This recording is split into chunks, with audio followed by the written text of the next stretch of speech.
Dragon Quest is one of the most successful and popular video game franchises of all time, especially in Japan, and this success has led them to have multiple spin-off games, including the one my channel focuses on, Dragon Quest Monsters. But if we go back to the main series of games, everyone has the same burning question.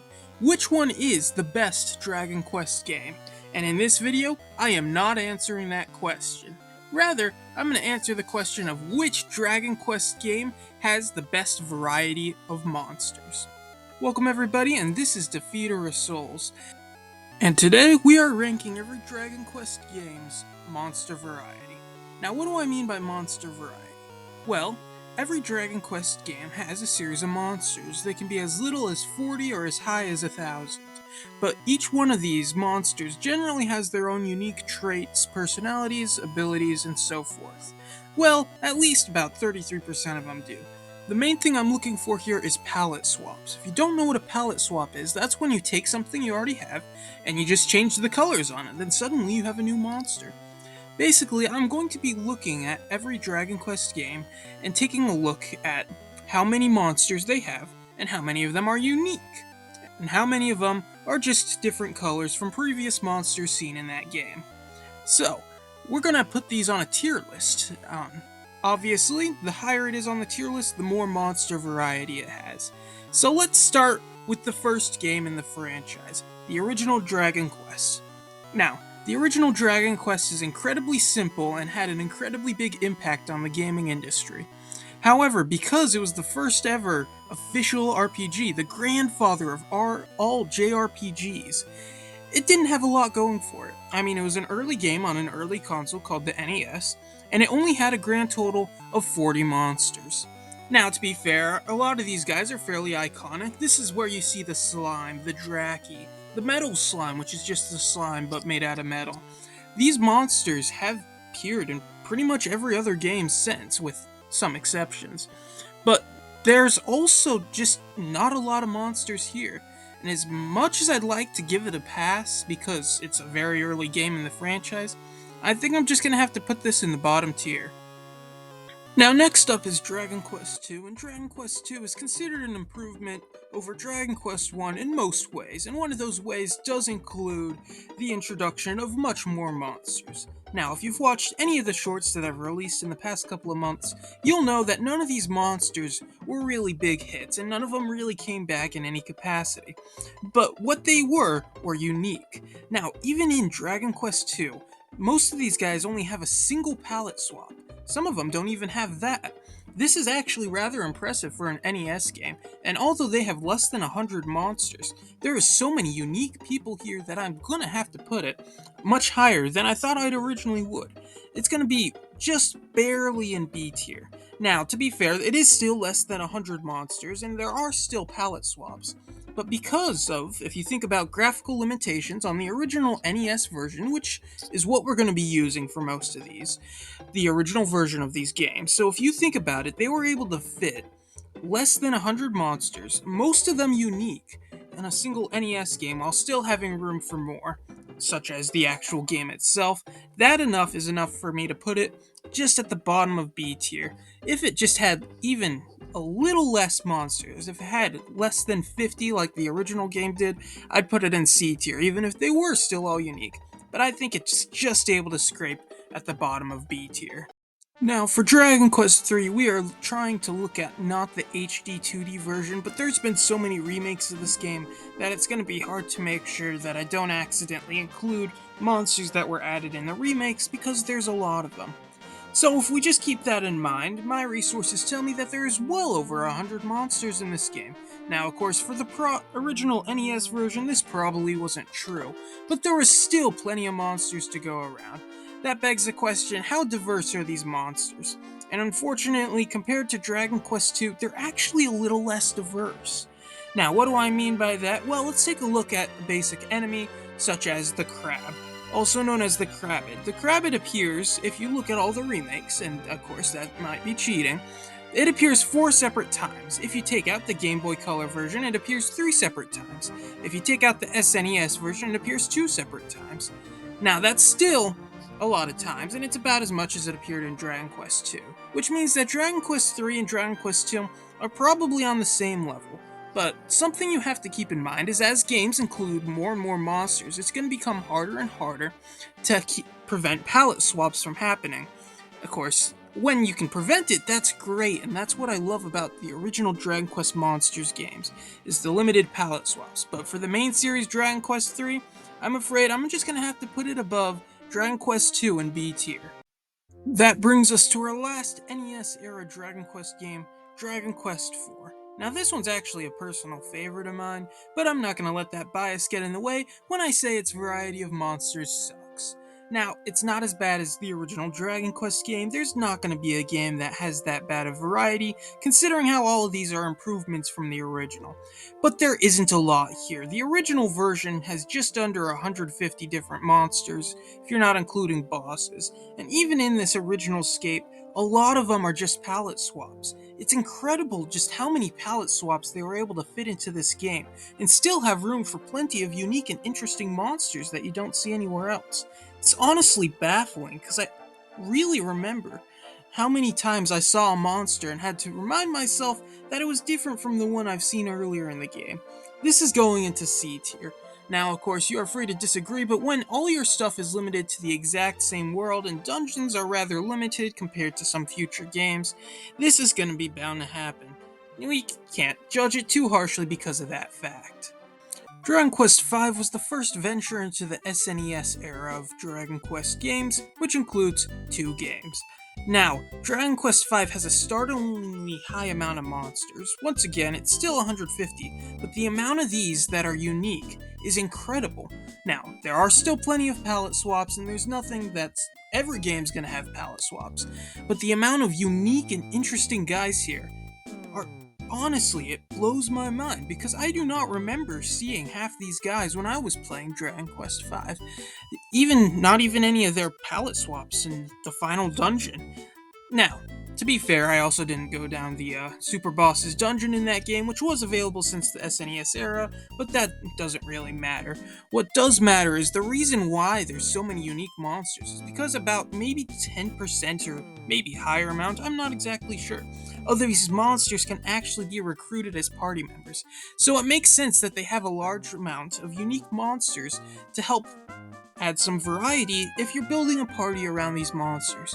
Now, if you want to know how I feel about those monster recruitments, go ahead and watch a different video on my channel titled where I rank every single monster recruitment in non-Dragon Quest Monsters games. Now, of course, that's not the title by name, I'm just pulling that out of my memory, but Dragon Quest V, that is an incredible display of monsters. It is going to have to go at the top of B tier for now. Now, that being said, Dragon Quest VI is better than Dragon Quest V when it comes to the amount of monsters in it. This should not be a surprise at all. After all, in the original SNES version, monster recruitment was still a thing in Dragon Quest VI as well, although it's a little iffy in the remakes, as in the DS remake. Now, that aside, how good are the monsters in Dragon Quest VI? Well, there's some really unique ones here. Of course, there's really unique ones in all of them, but some of these guys are just kind of ridiculous.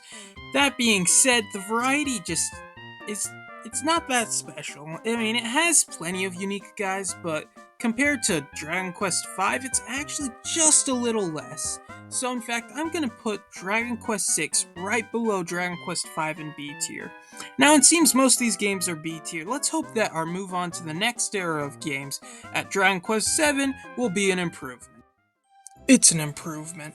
Dragon Quest VII's move into the PlayStation 1 in its original version led to it having almost twice as many monsters as any game we've seen previously. While most games on the SNES were struggling to reach over 150, Dragon Quest VII has over 300 different monsters. Now, of course, the question is whether or not these are unique. And the answer is yes. There are so many unique monsters here that it's absolutely crazy just how many of these guys are unique. There's plenty of palette swaps, but because there's so many more monsters, there's much less monsters that are repeated, and there's a lot of interesting monsters here too that you don't see anywhere else. Honestly, Dragon Quest VII is such an improvement, much bigger much better than I thought it would be, so I'm going to put this probably in A tier. Our first A tier game. What an accomplishment for Dragon Quest VII. This may in fact be because of the way Dragon Quest VII is designed as a game due to its extended length and the whole time thing, but we're not going to get into that there. Dragon Quest VII is just a solid game with a solid selection of monsters. And that brings us on to its successor, Dragon Quest VIII. Now, Dragon Quest VIII doesn't have as many monsters as Dragon Quest VII, but what it does have is the return of the monster recruitment system. Now, this worked out well for Dragon Quest V and Dragon Quest VI. So, how good does it work for Dragon Quest VIII? Well, it works pretty well. Dragon Quest VIII's large variety of recruitable monsters helps ensure that a lot of them still remain unique, while also maintaining the usual number of palette swaps and everything else that we've come to expect from every single one of these games. In fact, just by itself, although it has less monsters, somebody could easily make a case as Dragon Quest VIII being stronger than Dragon Quest VII. However, there's one thing holding me back from putting Dragon Quest VIII at the top of A tier, and that is one area in the game called Dark World. Now, I won't explain anything story-wise, gameplay-wise, anything like that, but what you do need to know is that in the location called Dark World, all of the enemies are just normal enemies, colored black, and named Dark Enemy. Basically, you take a slime, and then it becomes Dark Slime. You take a tree, it becomes Dark Macrabrador. You take a condor, you make it dark, it becomes Dark Condor. This makes up a really large portion of the roster of monsters. Now, of course, once again, this isn't taking into account anything from a story perspective. It's just saying there's a lot of monsters that are just dark versions of otherwise unique monsters. And I'm afraid that's going to be enough for me to have to put this game right behind Dragon Quest VII in the A tier. Still an A tier selection of monsters, very solid. It's just that Dark World thing is really hurts. The next game on our list is Dragon Quest IX. Now, Dragon Quest IX is on the DS and has a much larger cast of monsters than the previous two games. Now, the question is whether or not this is a diverse selection of monsters. Well, a fun fact about Dragon Quest IX is that the vast majority of its monsters are actually based around an optional area of the game called Grottos, and these things are basically the main source of post-game and multiplayer content in Dragon Quest IX. It's also the source of pretty much every single palette swap in the game. There's plenty of palette swaps throughout the main story, as is the case with most RPGs, but in this particular case, even bosses have palette swaps lying on the bottom ends of some of these grottos. So although there's a large amount of interesting creatures here, just like every other game, there's also just a lot of recolors and a lot of palette swaps of monsters you've seen plenty of times. Now, to be fair, some of these guys are absolutely busted and a real pain to go against, but considering how the most of these monsters are both palette swaps and optional to even find in the first place, I'm probably gonna have to put this just somewhere in B tier. Now, of course, B tier's looking kind of full, and because I like Dragon Quest IX so much, we're gonna do the unbiased decision and just put it in the bottom of A tier. Dragon Quest X. How the heck am I supposed to know? I honestly have no access to any material. Everything I've checked has given me a different number. It's an MMO, which means it's constantly being updated, and even if you take the offline version, I still don't have an accurate record for it. So I have nowhere to put Dragon Quest X, so let's just move on. Dragon Quest XI has close to 1,000 monsters. It doesn't reach 1,000, but it's a very large amount of monsters, which makes sense considering how long it took for us to actually have access to Dragon Quest XI. Kinda reminds me of what's happening with Dragon Quest XII at the moment. I wonder what's happening there. Anyways, what's the variety look like in Dragon Quest XI? Well, there's one thing here that's incredibly bothersome and is kind of similar to what they did in Dragon Quest VIII. If you take context out of the equation, like we did for Dragon Quest VIII, you'll notice that there's a large amount of monsters in the game known as vicious monsters, and Some are even known as malicious monsters. These monsters are not even full palette swaps, like we saw with Dragon Quest VIII. These are just normal monsters that you found earlier in the game, and they have some kind of dark effect put over them to make them look evil. Now, sure, it might make sense in a context and it might make sense in gameplay, but what it doesn't help is monster variety, which is what we're looking at. So basically, when you're reusing these monsters, and not even in a clever way with the palette swap, but just turning them evil, it kind of hurts. It hurts the rating of this game a lot. But besides that, is it any good? Yes, I mean, there are still hundreds of monsters in here, and it's still mind boggling how many are original. Now, to be fair, there's still plenty of palette swaps, but when you have so many monsters, it's really hard not to rank this highly. Now, I don't think it's S tier. This is not an S tier rank anything. It doesn't have an S tier rank variety of monsters. But I could definitely see a case for it being an A tier. In fact, we'll put it right above Dragon Quest IX. No, Dragon Quest VIII, an A tier. It has a large variety of monsters, but it falls into the same pitfall that Dragon Quest VIII does, where they decide to use some unknown story reason to justify what feels like a rather lazy move.